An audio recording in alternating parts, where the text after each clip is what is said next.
Hi, I'm John Waterhouse, and this is Weekday Wisdom. My question for you today is, what's beautiful about Christmas? And I'm sure you would have lots of answers to that question. My answer comes from three short stories that you may want to ponder as Christmas approaches. All involve children, which to me makes them even more meaningful. The first is about a 10-year-old boy who one day was peering through the front window of a shoe store on the main road of a small Midwestern town. His feet were wrapped in cardboard and tied with some old string. The weather was getting cold because Christmas was coming. And as he was looking into the shoe store window, a lady approached and looked at the little boy and said, "Little man, why are you looking so earnestly into that window?" The boy replied, "I was asking God to give me a pair of shoes for Christmas." "Come with me," she instructed the boy, as she took him in by the hand and walked him into the store. A clerk approached, and the lady asked him to bring her a basin of water and a towel. The man quickly brought exactly what she had asked for to her. She took the boy into the back of the store. She removed her gloves, knelt down, then washed his little feet and dried them with a towel. She then asked the clerk for a half dozen pairs of boy's socks. When he returned with the socks, she placed a pair on the boy's feet, then took the boy by the hand as they went to look for a pair of shoes. When they found just the right pair, she purchased all of them, all the socks and the pair of shoes for the boy. After ringing up the sale, the clerk placed the remaining pairs of socks into a bag with the empty shoebox and gave them to her.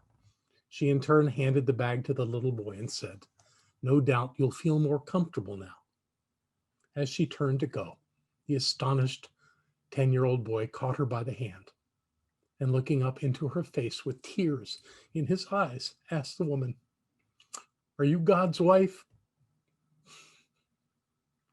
It sort of fits, doesn't it? In a similar story, a grandmother was out shopping for Christmas gifts for her grandchildren. While she was at the toy store in town, she noticed that there was a little girl outside peering through the front window of the store. The girl looked a bit disheveled, and the grandmother's heart was touched by the little girl's inquisitiveness. She went outside to speak to the child. "Where are your parents, dear?" the grandmother asked. "My mom is looking for work. She told me to wait here for her." "Where do you live?" "In our car," the little girl replied. So the grandmother took the little girl by the hand into the store and invited her to pick out whatever Christmas gift she wanted for herself. As they walked out of the store with the gift, the little girl, holding the grandmother's hand, looked up into her eyes and asked, "Are you God?" The grandmother was taken aback by the question, but she was touched by it as well. She answered, "No, my dear, I am not God." "Then who are you?" the little girl insisted. And the grandmother, thinking for a moment, replied, "I am a child of God." The little girl was fully satisfied with that answer. Smiling, she said, "I knew there was a connection." The master teacher Jesus is said to have taught, "Just as you do for the least of these who are members of my family, you are doing for me." When we reach out to someone in need, we're demonstrating the givingness of God to God. Perhaps that's the best example of what Christmas can be for us all. Then there's the story of Wally, who was 7 years old, but he was big for his age. Everyone wondered what role Wally's teacher would give him in the annual Christmas play, especially since Wally was a slow learner. Someone suggested that perhaps he could pull the curtain open and closed at the beginning and end of the program. But to everyone's surprise, the teacher gave Wally the role of innkeeper. Wally was, of course, delighted. All he had to learn was one line: "There is no room at the inn. There is no room at the inn. There is no room at the inn." Wally would chant all day long. Then came the night of the program. Every seat in the school auditorium was filled with parents, relatives, and friends. The children entered singing, "Oh, come all ye faithful." And as the lights dimmed and a hush came over the audience, the curtain opened for scene one.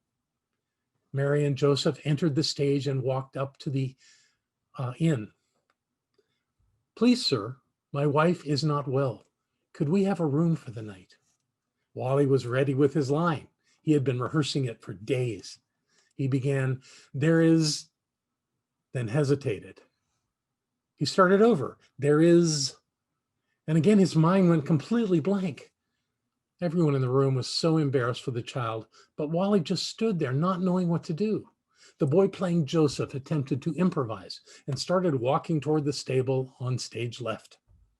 Seeing him walking away, Wally in desperation called out, "Look, there's plenty of room at my house.